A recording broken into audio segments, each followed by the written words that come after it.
Suck it up. For a male, these words are holy. Now, as time has gone by, sensitivity in men has become more acceptable. But deep down, all of us still feel that it's a weakness to be uncomfortable in our own skin, to do anything but soldier on. I'm Neil, half of the team that created Abuse Nation. We're anxious to hear your stories, so I felt it's important to tell mine. I'm going to talk about one of the most elusive forms of what in modern day terminology is called abuse. Emotional neglect is a form of abuse that even victims have a hard time accepting as abuse.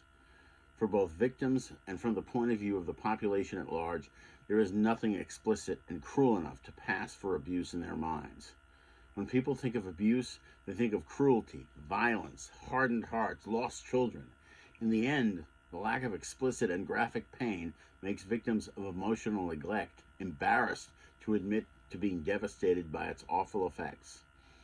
For both victims and non-victims, it seems like a matter of being overly sensitive.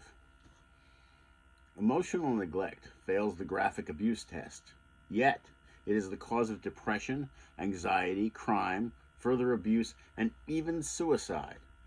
In most cases, victims of emotional neglect are treated well in terms of their physical well-being, receiving excellent health care and sufficient food and protection from their parents.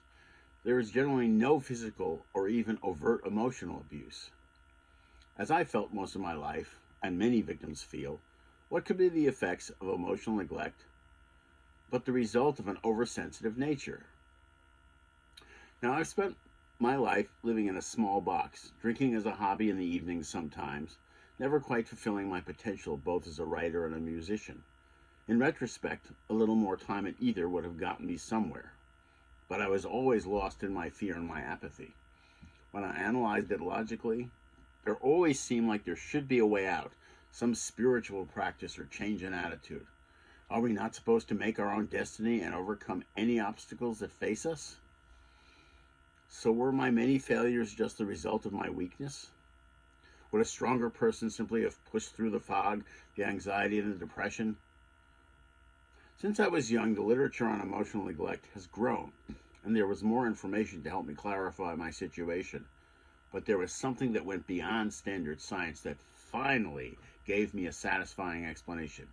It was a horrible tragedy that was strangely political in nature. In 1989, the former Soviet Union fell, leaving its satellite countries to pick up the pieces. In Romania, the shakeup brought down the brutal dictator Nicolae Ceausescu and his wife. The two were killed by the Romanian people, and their death reflected their brutal regime. The result was a countrywide disaster that left thousands of infants and toddlers in orphanages. Without going too far into the science, the issue with these infants, toddlers, and young children was neglect. There weren't enough nurses and doctors to spend quality time with orphans. Despite what you might think, we're not talking about children who are simply lonely. This tragedy proves something that had been hidden for years. Essentially, infants and toddlers have automatic reactions to certain kinds of treatment. An infant left untouched, but not physically or psychologically nurtured, develop involuntarily both physical and psychological issues that can extend into adulthood. In other words, much like a machine, infants have a certain hardwired physical reaction in terms of their development. Adults who start out this way often develop severe anxiety and depression, as well as growing immune and physical dysfunction. Another horror of neglect involves development of personality, or in this case, the faulty development of personality. Your personality and the development of your instincts is what determines your success and your happiness in life. Scientific studies have shown that for toddlers and children less than 5, personality is formed purely as a reflection of their interaction with adults. To me, it's like an ecosystem. A child sends out a feeling or a reaction to something that happens to them.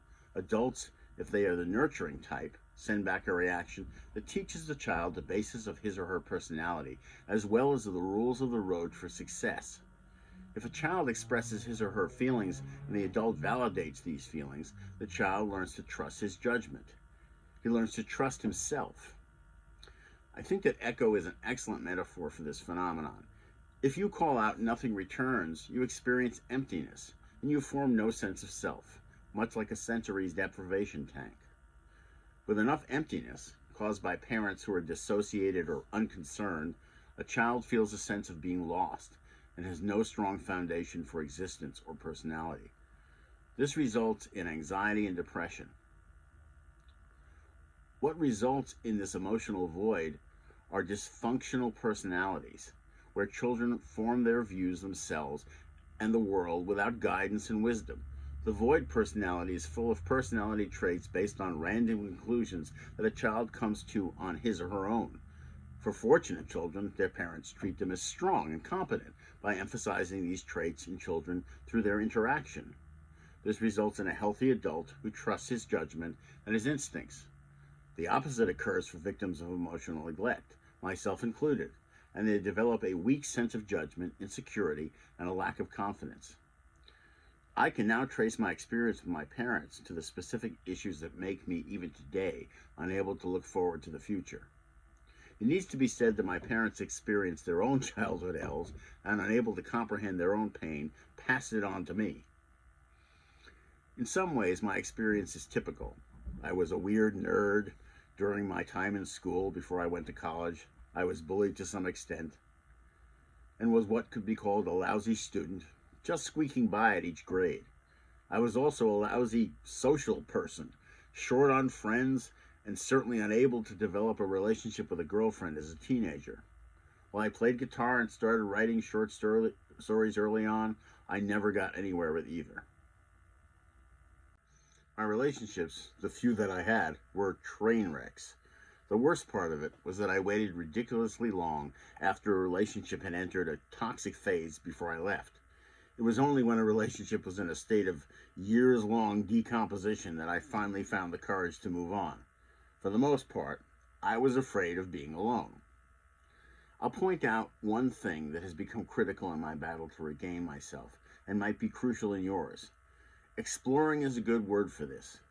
The insecurity I've described above tends to make you unsure about what to do next.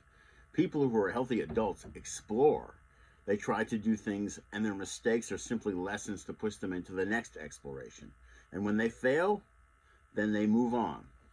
How could it be any different? There's so much to learn to achieve anything. How can one past teach you everything? Now, in the end, this is about you, not about your failure to be like everyone else early in your life. The reason that Veronica and I are here is to help you explore and to meet others who need to do the same. Thank you for listening.